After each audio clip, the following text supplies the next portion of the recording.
आप देख रहे हैं सिटी इंडिया न्यूज चैनल हक की आवाज। बिस्मिल्लाहिर्रहमानिर्रहीम।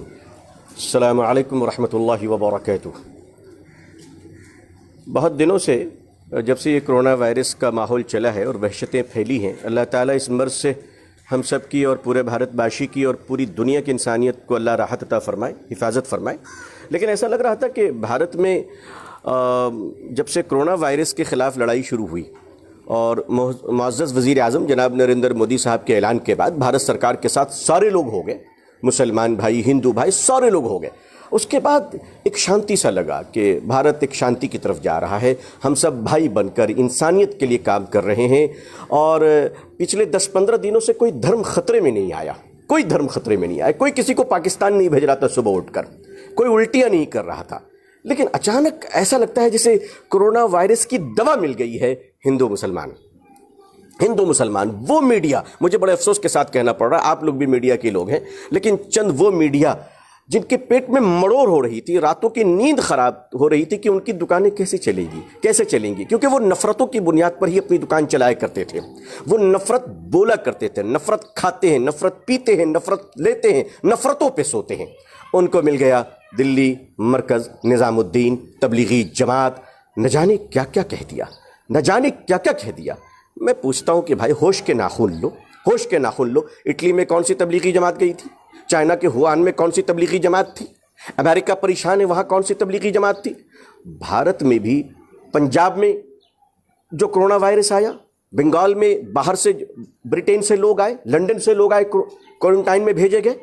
देखिए, तबलीगी जमात दुनिया की वाहिद एक ऐसी मुसलमानों की जमात है जो सबसे ज़्यादा लॉ एंड ऑर्डर को फॉलो करती है। सबसे ज़्यादा मैं बता दूं आपको, इनके जब इज्तिमात होते हैं तबलीगी जमात के, तो 20 लाख 25 लाख तो मामूली बात है लोगों का जमा होना। 50-50 लाख लोग जमा होते हैं। ट्रैफिक का मसला खड़ा नहीं होता, लॉ एंड ऑर्डर का मसला खड़ा नहीं होता। उस इलाके के पुलिस कांस्टेबल से लेकर पुलिस कमिश्नर तक आराम से सांस लेते हैं। मैंने इज्तिमात अटेंड किए हैं बिहार के चीफ मिनिस्टर नीतीश कुमार साहब के साथ। मैंने वो अपने साथ मुझे लेकर गए बिहार के इज्तिमा में, उनको पूरी मैंने तबलीगी जमात के बारे में बताया ऑनरेबल चीफ मिनिस्टर साहब को। पूर्णिया में 25 लाख का मजमा था। वो हैरान हो गए। नीतीश कुमार साहब मुझसे कहने लगे कि मैंने इतना वेल डिसिप्लिन जमात दुनिया में नहीं देखा। मैंने खुद उनको एक्सप्लेन किया था। आज ये चंद मीडिया वालों को लग रहा है और एक बिके हुए शख्स वसीम रिजवी को लग रहा है कि दुनिया की सबसे खतरनाक जमात है। मुझे अफसोस है, तबलीगी जमात जंगल में किसी चंबल की घाटी में नहीं है, ये दिल्ली के सीने पे बैठा हुआ है और दिल्ली हमारे भारत का दिल है। और यहाँ 1000, 2000, 9000, 10,000 लोग, तो ये तो रोजमर्रा की कॉमन चीज है। वो पूरी दुनिया से लोग जमा होते हैं क्योंकि वो शांति का उपदेश देते हैं। तबलीगी जमात ने अगर कभी गलती की होती तो 100 ईयर्स की उसकी इतिहास है, निकालिए, खंगालिए उसकी तारीख को। हमारे देश के नेशनल सिक्योरिटी एडवाइजर जनाब अजीत डोभाल साहब कितने बड़े इंसान हैं, कितने बड़े ऑफिसर हैं, हम सब जानते हैं। वो अभी चंद दिनों पहले मरकज निजामुद्दीन तशरीफ ले गए। अगर मरकज निजामुद्दीन दागी इलाका होता तो क्या हमारे अजीत डोभाल जी कभी जाते? अगर मरकज निजामुद्दीन में गलत लोग होते, क्रिमिनल लोग होते, आतंकवाद लोग होते, तो क्या जनाब अजीत डोभाल साहब कभी तशरीफ ले जाते?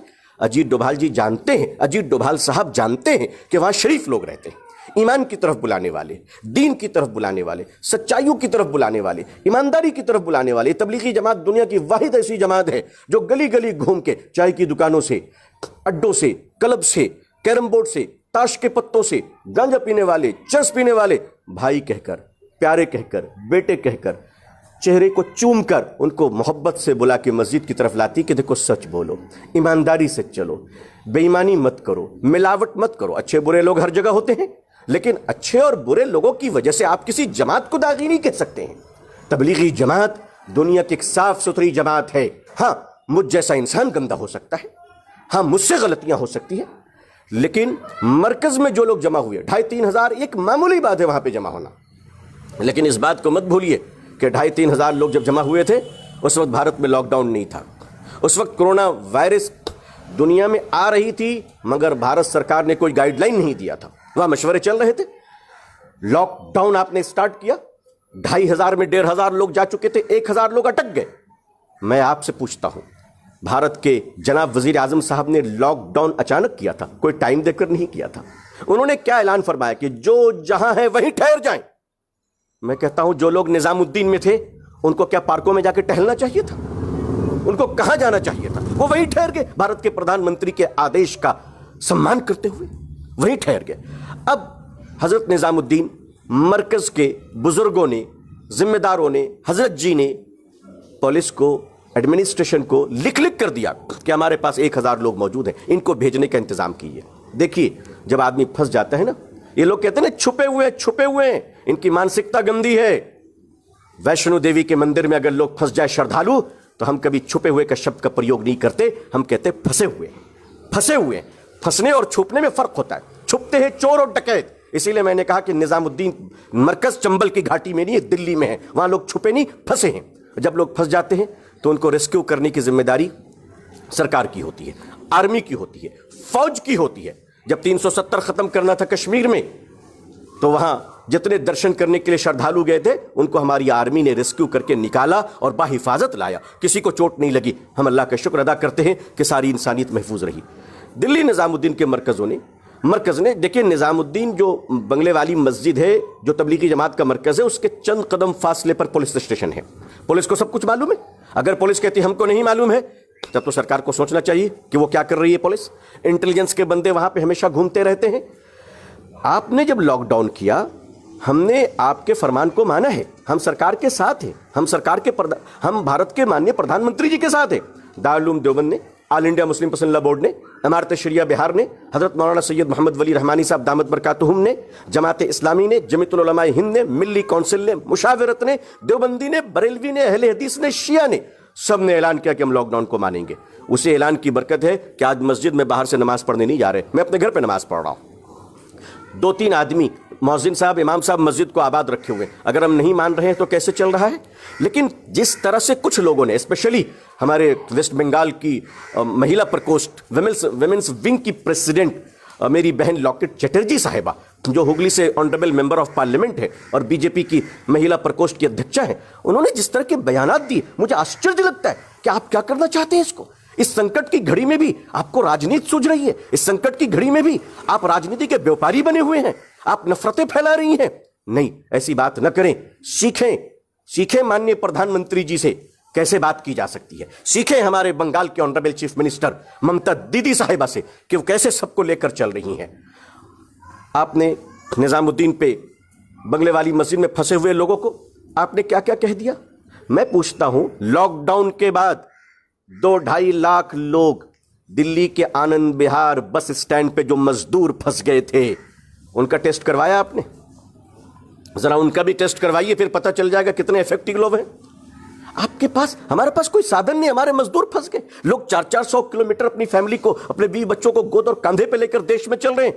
آپ نے 4-5 دن کا وقت دیا ہوتا، وارننگ دی ہوتی، اس کے بعد کوئی نہیں جاتا، آپ اسے کلپٹ سمجھ سکتے ہیں۔ دلی کی سرکار نے بہت جلدی میں FIR کیا۔ میں کہتا ہوں آنند بہار بس اسٹینڈ میں جو لوگ اٹک گئے ہیں، 2.5-3 لاکھ مزدور جو نظر آ رہے ہیں، ان کے ایک جگہ جمع کتنی دوری ہے؟ ذرا بتائیے ایک آدمی پہ کتنی دوری ہے؟ وہ لوگ کیا امرت پی ہوئے، گنگا جل پی کر آئے کہ ان کو کرونا وائرس نہیں ہو سکتا؟ اس کے خلاف کس پر FIR ہونی چاہیے؟ یہ ماننیہ مکھیہ منتری جناب اروند کیجریوال صاحب، بھارت سرکار اور جو لوگ اینکر اچھل رہے ہیں، میں ان بھائیوں سے پوچھتا ہوں کہ آنند بہار بس اسٹینڈ میں جو لاکھوں مزدور ایک جگہ جمع ہو گئے ہیں، ان کے اس جماوڑے کے خلاف کس پر FIR ہونی چاہیے؟ ہے کسی پر FIR کر کے دکھائیے۔ یہ وقت FIR کرنے کا ہے، یہ وقت محبت سے ایک دوسرے کے کام آنے کا ہے، ایک دوسرے کے کام آنے کا ہے۔ کتنے لوگ بھوک سے تڑپ رہے، کھانا بانٹا جا رہا ہے، لیکن بدنام کرنے کے لیے ایک موقع چاہیے تھا۔ سب پیچھے پڑ گئے کہ اب جو ہو رہا ہے وہ نظام الدین سے ہو رہا ہے، جو ہو رہا ہے سب تبلیغی جماعت سے ہو رہا ہے۔ نفرت کے سوداگروں کو میں وارننگ دے رہا ہوں کہ یہ بھارت بہت مہان دیش ہے، پہلے تو کورونا وائرس کو کچلے گا، اس کے بعد بھارت کے سارے دھرم کے لوگ مل کر نفرت کے وائرس کو پاؤں تلے سے کچلیں گے انشاءاللہ۔ ہندو بھائی، مسلمان بھائی، سکھ بھائی، پارسی بھائی، کرسچن بھائی، سب مل کر ہم لوگوں کی جو اگلی لڑائی ہوگی وہ بھارت میں نفرت وائرس کے خلاف ہوگی۔ وسیم رضوی نفرت وائرس کریٹر ہے، وہ نفرت کے وائرس تیار کرتا ہے، لیکن وسیم رضوی یاد رکھو، تم 1000 تلوے چاٹ لو، ایک دن تمہیں اس تلوے میں زہر چاٹنا پڑے گا، تم عزت نہیں پا سکتے، تمہیں اللہ نے عزت نہیں رکھی ہے۔ آج ہمارے شیعہ بھائی تم سے نفرت کرتے ہیں، महामहिम केरला के गवर्नर, वो तो महामहिम है, वो तो राज्यपाल हैं। मैं तो उनके खिलाफ कुछ नहीं कह सकता, लेकिन समझ में नहीं आता कि राज्यपाल जी की जबान में इतनी खुजली क्यों हो रही है कि जब मौका मिलता है मुसलमानों को डंक मारने का मौका नहीं गंवाते। अरे आप इससे आगे नहीं जा सकते सरकार, जो आपको मिला है उसी में आप इंजॉय कीजिए। तबलीगी जमात दुनिया की अमन पसंद जमात है, इख्तलाफात अपनी जगह पर है, लेकिन ये वक्त ऐसा नहीं है कि हम मजहब और धर्म और लोगों को लेकर लड़ाइयाँ छेड़ दें। मैं देख रहा हूँ सोशल मीडिया पे बिना ब्रेक की गाड़ी में लोग चढ़े हुए हैं, ब्रेक ही नहीं, एक्सीलेटर दबाए चले जा रहे हैं। अरे कुछ अपनी फिक्र करो, कहाँ गिरोगे जाके। जमात तो ठीक है, संकट से निकल जाएगी, हमारा देश भी संकट से निकल जाएगा। भारत हमारा बड़ा महान है, बड़ी दुआएं हो रही है, अल्लाह ताला भारत और भारतीयों की और पूरी दुनिया की इंसानियत की हिफाजत फरमाए। मैं तो इटली के इंसानों के लिए भी दुआ कर रहा हूँ, क्यों नहीं करूँगा। हमारे देश में किसी भाई बहन चाहे वो किसी भी धर्म और जात के रहें, उनको अगर भूख लगी और हमारे घर में खाना है तो हज़रत मोहम्मद सल्लल्लाहु अलैहि वसल्लम का आदेश है कि मैं अपने पड़ोसी को पहले खाना पहुंचाऊं, और इंशाअल्लाह हम सब करेंगे। मैं सारे मुसलमान भाई और हिंदू भाइयों से कहूंगा कि लॉ एंड ऑर्डर को मानते हुए, हेल्थ डिपार्टमेंट्स के इंस्ट्रक्शन को फॉलो करते हुए मानवता के काम को जारी रखें। उसे रोकने की जरूरत नहीं है। नफरतें फैलाने वालों, तुम्हारी हार होगी, भारत जीतेगा, भारत की मानवता जीतेगी। सर ये बताएं, 23 को शिवराज सिंह चौहान जी ने मध्य प्रदेश में सीएम का शपथ लिया, ये भी आपके हिसाब से गलत है? अब जाहिर सी बात है, मैं बहुत छोटा आदमी हूं, बड़े लोगों पे कैसे तबसरा कर सकता हूं।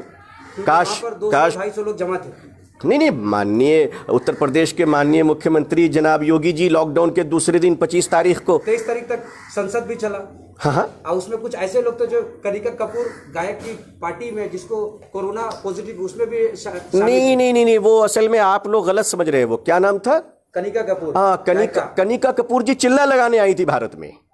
जी, तो चिल्ला लगाने आई थी और इस्लाम समझाने के लिए योगी जी के पास गई थी। वो कनिका कपूर वायरस लेकर आए तो साहब वो अमृत है, वो गंगा जल है, उस पे कभी कोई गड़बड़ नहीं हो सकती। अरे भाई, कोई भी हो, जान सबको प्यारी है, जान सबको प्यारी। तमाशा मत करो, खेल मत खेलो। देखो ये वायरस हार जाएगी, नफरत के वक्त कट जाएंगे, देश और मानवता इंशाअल्लाह जिंदा रहेगी। हम सब फिर मिलेंगे, फिर मोहब्बत से बैठेंगे। लेकिन कोरोना वायरस तो आज आया, कल चला जाएगा। नफरत की वायरस से हमेशा हमें और हमारी आने वाली पीढ़ियों को लड़ना पड़ेगा, क्योंकि इस वायरस ने भारत के टुकड़े करवाए हैं और यह वायरस आज भारत के लिए सबसे बड़ी संकट खड़ी कर रहा है। बहुत बहुत शुक्रिया। जमात के लोगों पर जो लोग जो है बेजा तनकीद कर रहे हैं, मीडिया ट्रायल हो रहा है, मीडिया का एक बड़ा तबका जो जमात को जो है एक दहशतगर्द और सुसाइड बम्बर तक उससे उनको ताबीर कर रहा है, आप क्या कहें? उनका एक ही इलाज है, 3 दिन के लिए वो जमात में निकल जाए, सिर्फ 3 दिन। इंशाअल्लाह पूरी जमात समझ में आ जाएगी। 3 दिन जब अपना खाना वाना बोरिया बिस्तर लेके चलेंगे और किसी मस्जिद में ठहरेंगे इंशाअल्लाह, तो दिमाग में ठिकाने आ जाएगा, दिल भी ठिकाने आ जाएगा। अल्लाह सही समझ दे। भाई बिना ब्रेक के गाड़ी में मत चलो, मौका मिला है। ठीक है, इख्तलाफ है, जमात से किसी को इख्तलाफ हो सकता है, हमसे किसी को इख्तलाफ हो सकता है, आपसे मुझे इख्तलाफ हो सकता है, लेकिन ये वक्त अगर इख्तलाफ निकालने का है तो मैं इतना ही कहूँगा, कफन के सौदागर शहर में मुर्दे ढूंढ रहे हैं, इनका बार बार कहना है कि जब दिल्ली में 144 लगा है तो फिर तबलीगी जमात के लोग कैसे इस तरह का प्रोग्राम का आयोजन कर सकते? मेरा ये कहना है कि थाना क्या कर रही थी बगल में। मेरा ये कहना है कि दिल्ली जैसे जो भारत का दिल है, वहां की एडमिनिस्ट्रेशन क्या कर रही थी? सबको खड़ा कीजिए ना कटहरे में। ये तो जांच का विषय है। आपने जांच से पहले ही मीडिया ट्रायल स्टार्ट कर दिया। इस देश में कोर्ट की कोई जरूरत नहीं, लॉ एंड ऑर्डर की कोर्ट की कोई जरूरत नहीं है। अब जो मीडिया कहेगी, खाता ना वही, मीडिया जो कहे वही सही। तो ये जिहालत, ये मूर्खता, ये ज्यादा दिन तक चलने वाली नहीं, ये दिन भी खत्म होने वाले। जानने से पहले एक सवाल, मीडिया ने कहा कि आप हिंदुस्तान के भड़काव देने वाले मौलाना में आप भी शामिल, इस पर आप क्या कहें? भाई अल्लाह करे कि मैं भारत का एक अच्छा नागरिक साबित हो जाऊं। अब जाहिर सी बात है, अगर मीडिया के कहने पे कुछ लोग बीमार हो जाएं, कुछ लोग इफेक्टेड हो जाएं। नंबर 5 में आपका नाम है हजरत। अरे साहब, वो नंबर 1 पे रखते तो हम उनके शुक्रगुजार होते, हम उनका क्या बिगाड़ लेते। लेकिन दुनिया जानती, जो लोग मुझे सुनते हैं वो जानते हैं कि मैं कितना भड़का हूं और कितना सही संवेदनशील हूं। जाहिर सी बात है, जिन लोगों को जॉन्डिस हो जाती है, उनकी आंखों को हर चीज पीली पीली नजर आती है। मैं उनके लिए दुआ करता हूं, मैं उनके लिए सिर्फ दुआ करता हूं और सारे लोगों के लिए दुआ करता हूं। देखो, मेरी बात खट्टी मिट्टी हो सकती है, मेरी बात सख्त हो सकती है, सुस्त हो सकती है, लेकिन एक बात बता दूं कि जब मैं बात करता हूं तो अल्लाह का शुक्र है, मानवता का सम्मान रखते हुए और देश हित में बात करता हूं। जानने से पहले आखिरी बात, मौलाना साहब क्या कहना चाहते हैं? میں تمام تبلیغی جماعت کے بھائی بہنوں سے کہنا چاہوں گا کہ جو دلی مرکز سے لوٹ کر آئے ہیں وہ اپنے اپنے علاقے کے ہیلتھ ڈپارٹمنٹ اور پولیس ڈپارٹمنٹ سے مل کر اپنا چیک اپ ضرور کرا لیں، دیش ہت میں، اپنے لیے، اپنی فیملی کے لیے اور دیش کی جنتا کے لیے۔ بہت بہت شکریہ، بہت بہت شکریہ، بہت بہت شکریہ۔